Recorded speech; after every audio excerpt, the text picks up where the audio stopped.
Okay, so here are the things that should be in your process portfolio. For the perspective drawing, remember that we tried a few different types of perspective. There's the 3-point, there's the 2-point, there's another 2-point. I've got a couple few here, but you have any choice between the 1-point, 2-point, 3-point, and aerial perspective. So get those into that perspective screen. Now there's another one that's perspective, and it's creating and evaluating, and that's what I've been calling the moody scene, right? Or more or less what we're doing is looking to see how well you did 1, 2, or 3-point or aerial perspective and creating a feeling or a mood in your work. And that's what goes on that slide, or that's the artwork that goes on that slide. And then the landscape that takes a walk. So we practice the ink and wash paintings, and that is my ink and wash painting, just to remind you. Remember, we were talking about the double S curve, which isn't necessarily a double S, but it's that meandering path that your eye takes along a work of art. So those are the three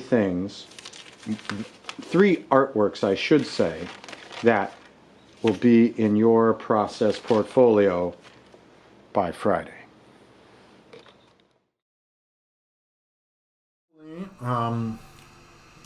You're ready for this. I'm going to run you through the instructions of what you have due by the end of this week. Okay, so it's not the entire process portfolio, but it's the end of this week. All right, and so this is Mr. Allen's copy. So, process portfolio, as always, your name goes on the cover.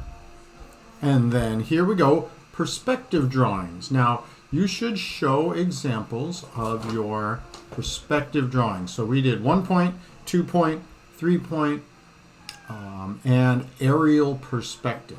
All right, so here I'm going to navigate to 2-point. That's what I called mine. Lots of images, eh? You can hear, well, here's 3-point, so that's easy. So I just have these two here. You should at least have 2. All right, if you want to put in all 4, that's cool. But if you don't, if you have 2, but you don't have all 4, but you don't like 1 or 2 of them, that's okay. But at least have 2 in there so we can see what you're up to. All right. Also, with this stuff, you can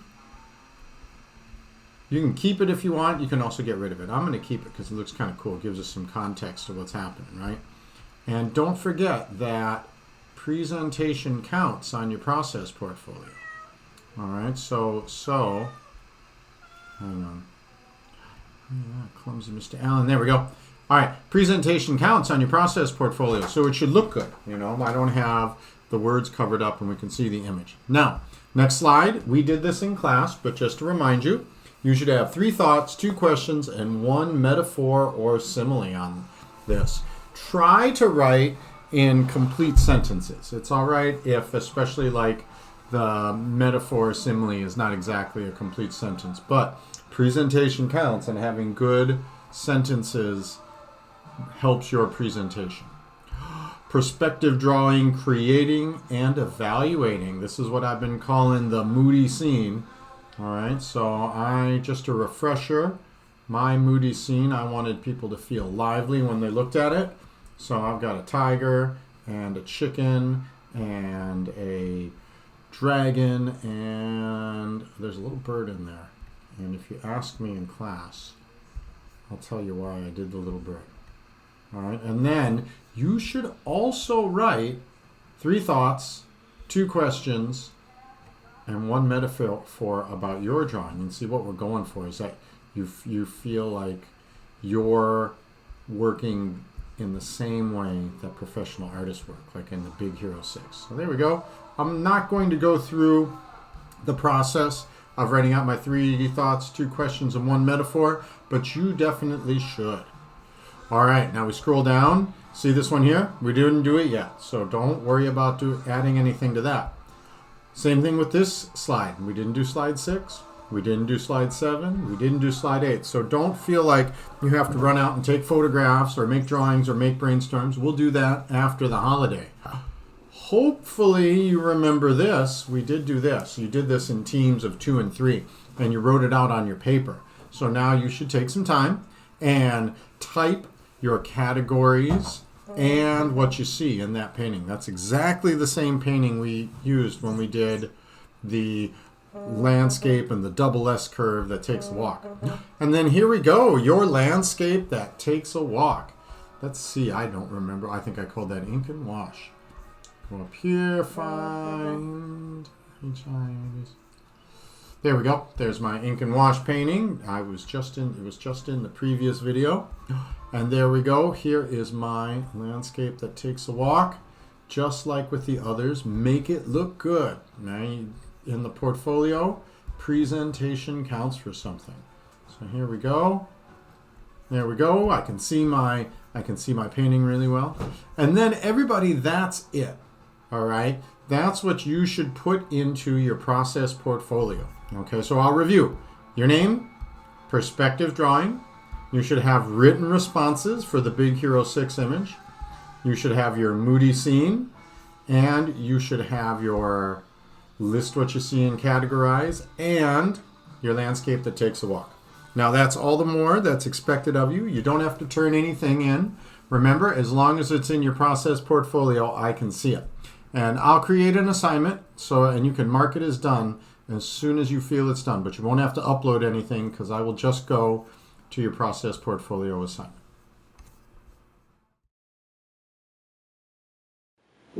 Hey everybody, so I wanted to give you another reintroduction to working with ink and wash because you might need to do it while I'm away. So the things you need: water, an Asian style paintbrush, a palette. Remember, we use these kind of tin metal palettes when we're doing ink and wash. They're over behind Mr. Williams' desk. And paper. Now this paper does not cut very well with scissors, so if you want to change the shape, please ask Mr. Andre to cut it for you using the knife. Alright, so, oh, and also ink. Haha, how about that? You'll need some ink to make this work. So, just as a reminder how this works, right? You put a little bit of ink onto the palette. Little bit. Work with a little bit at the time. And there's different kinds of strokes. I'm not going to review the different kinds of strokes, okay? I'm just going to remind you that there are different kinds of strokes, right? You need the tip, belly, root, hatchet, running. And what you do is just sort of set, once your paper is down, oh, and you need the mat. Sorry, forgot to tell you, you need this mat. These are also behind Mr. Williams' desk. If you do it right on the table, you will not get very good results, right? And once everything's set up on the mat, you then go ahead and paint away whatever it is you're hoping to make in your painting. So here we go. Hopefully you remember about the double S curve. Remember that? So there's my lotus flower. And we go up like this, and then just a little bit of adding my signature, and there we go. All right, that's how it works. Hope you're having a super day, and hope you really turn out some excellent work.